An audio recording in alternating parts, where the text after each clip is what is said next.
what's the backstory? Was there a time for you that, like, what brought you to wanting to not only maybe do the research, but also be able to provide information and a blueprint for other individuals? Thank you for asking this. We all have big stories, but I think the thing that primarily made me want to be a teacher is two things. One, I was born in France and I didn't speak English when I came to Canada. And I moved from this rural small town in France when I was 4.5 years old, flew over to Canada with my family, and I didn't speak any English at all. And it was this rural little island of about 5,000 people, and they didn't speak any French. And so there was sort of a misunderstanding, kind of that adjustment period that any student who doesn't know the language kind of has to go through. And talking about these narratives that we create, I got to second grade, and at this point, my ELL teachers had gotten me to a place where I felt fairly competent in English, and I made up this story in my head. And this is the crux of belonging, is if we aren't really helped with that, we will create all sorts of maladaptive stories that prevent us from being part of the group or prevent us from belonging to ourselves. So I told myself the story that French was the reason that I didn't belong, and I needed to denounce myself or denounce French from my life. I stopped speaking French at the age of 8 completely. I said, I'm not going to be part of that.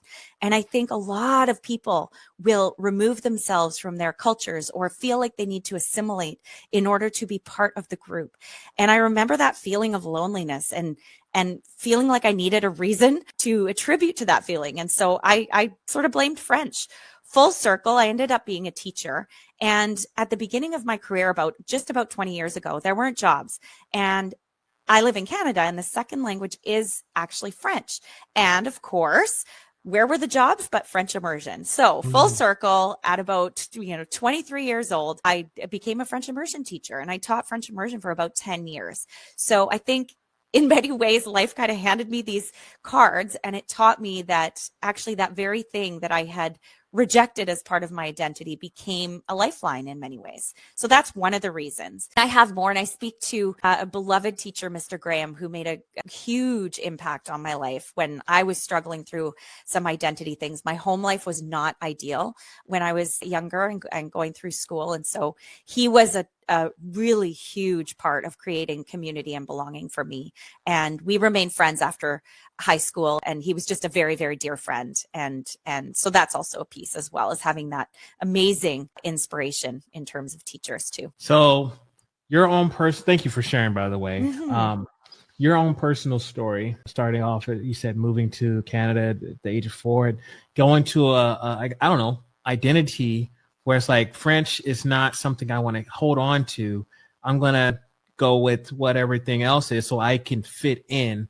But then full circle, you ended up coming back to French, and that was something that was important to you, or still is important to you. Thank you. That makes a lot of sense. And it's got me thinking, because the conversation when it comes to sense of belonging, assimilation does pop up a lot.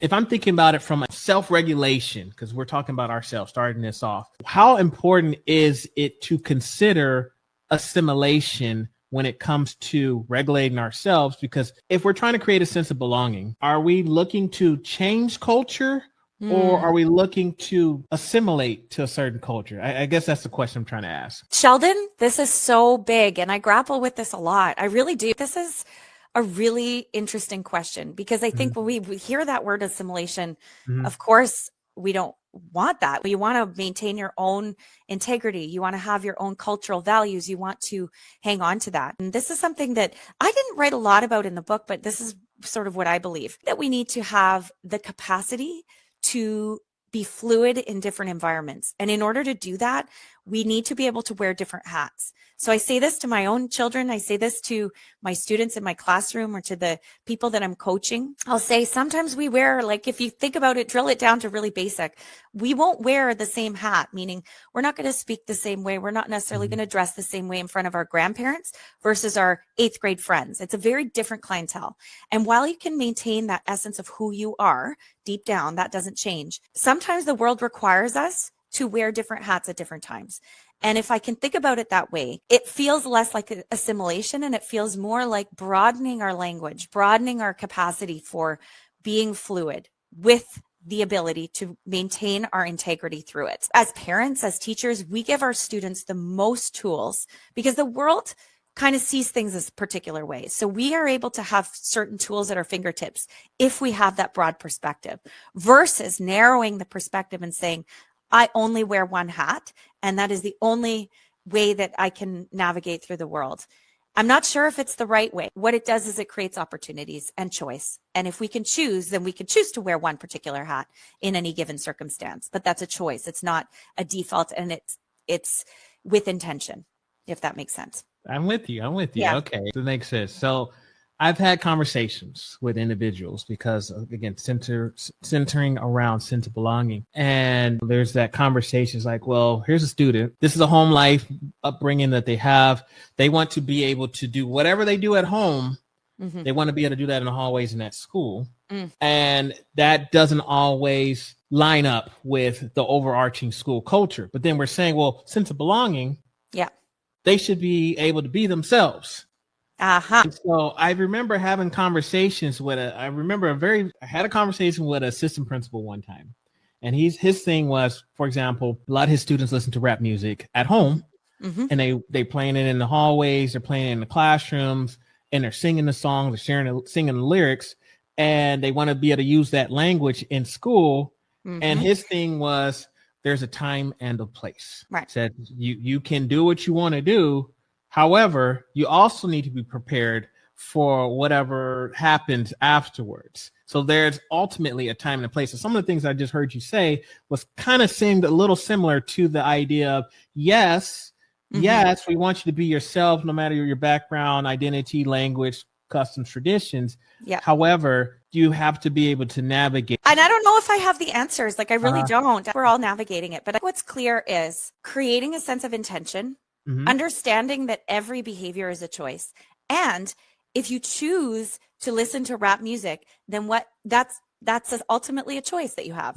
However, there are certain individuals who may interpret that a particular way and may have a particular response to that. This goes for anything. We have students in our building, for example, and this is maybe controversial for some audiences, I don't know, but some students who are born male, for example, and they might come to school wearing a dress or different clothing, for example, that you wouldn't necessarily expect that particular gender to wear. Whatever that looks like for you, that is essentially going to signal certain things to certain people. It's just a cueing thing. And so we remove judgment and we remove our personal interpretation of that. The bottom line is that we signal to other people different things through our nonverbal behavior, our words, the physical expressions that we have on our face. And whether you have any particular opinion about that, certain people will view that a certain way. And that is ultimately something that is helpful to know when we are walking through this world, so that if that is where we are at in terms of self-expression, then we are prepared for what some segments or sectors in this population or this world may throw at us as a response. And just understanding that is half of it. I tell my daughter, for example, when you have like a resting bothered face, or you look at your friends, you have two ways that you can interact with them as a 10-year-old. You can greet them in the morning, look them in the eye for 2 seconds, give them a smile, and then that's it. Or just say a quick hello with an open palm. And that signals openness. That signals, I want to start this conversation. Another way that you might choose to do that is to look down, is to not initiate conversation, is to kind of have a physical wall up between you two. And that's going to signal an entirely different vibe from you. And then your friend or your table partner is going to then respond in turn with whatever you're kind of putting back. We have this, and this is something I talk about in the book. We have this vulnerability cycle that signals trust. And so much of what happens in the world is sort of a response to our cues that we put out there, and we adjust to each other. And a lot of that is nonverbal. So some of the ways that we present, if we're open face, we're opening ourselves as much as we can to the world, that is going to signal that we are an open, sort of safe person in the world. And then we will have some of that response coming back to us. So it can be so tricky. I don't think there's a line. I don't think this is necessarily science. The work that I do with people is just being aware. So like with my daughter, just be aware that if you choose not to be intentional about the way that you're greeting people in the morning, you may have an interesting response from people. They may think, or they may jump to conclusions based on their own perception of who they are and how they navigate through the world, that maybe you don't like them, or what I mean. So it's so tricky, but a lot of that is intentionality. So does that mean that it impacts their sense of belonging if we're not, okay, because there's a lot there. There's so much. There's so much. I want to unpack. And shout out to you. When you said resting bothered face, I almost started laughing because I've never heard it referred to that way. I've heard it referred other ways. Yes. This is the PC seminar version. Yeah. This is G-rated. Okay. Yeah. All right. But yeah, you're talking to your 10-year-old. You probably, that's probably how you're framing it. One piece that stands out, what I heard you say, was talking about the nonverbal approval. So sometimes when we think about how a student is navigating a school, and we think about, oh, well, is this accepting? Are we embracing, or are we acknowledging this person, or validating this individual's identity? Let's just call it identity, whatever that looks like. But there's those cues that we might be doing unintentionally, that is creating or not enhancing the sense of belonging that we're striving for. So we might say, well, I don't have a problem with how this individual comes to school, however they're dressed or whatever they got going on. That doesn't bother me. I don't care. However, were your arms crossed when you saw? Did you make a scowl on your face when you initially saw them?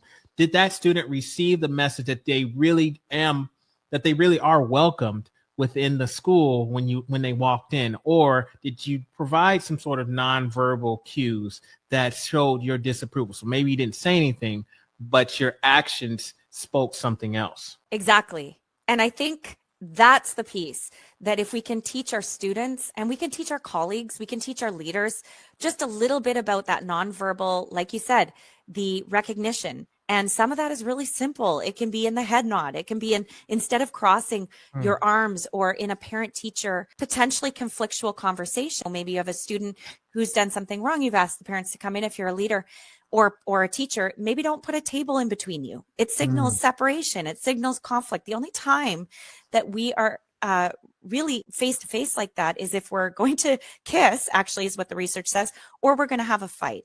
And so when you're toe-to-toe with someone face-to-face like that, those are sort of the two circumstances. So it already just there, the room setup can create a sense of animosity. So instead, what about tilting yourself to a 45-degree angle and kind of being on the corner of that table instead? That creates a whole other dynamic. I've coached leaders to say, for some of those one-on-one meetings that can be tricky with other educators, why don't you go for a walk? And being shoulder to shoulder with someone can be a lot easier to have those difficult conversations versus face to face. Just simple cues like that can make a tremendous difference on how comfortable someone feels.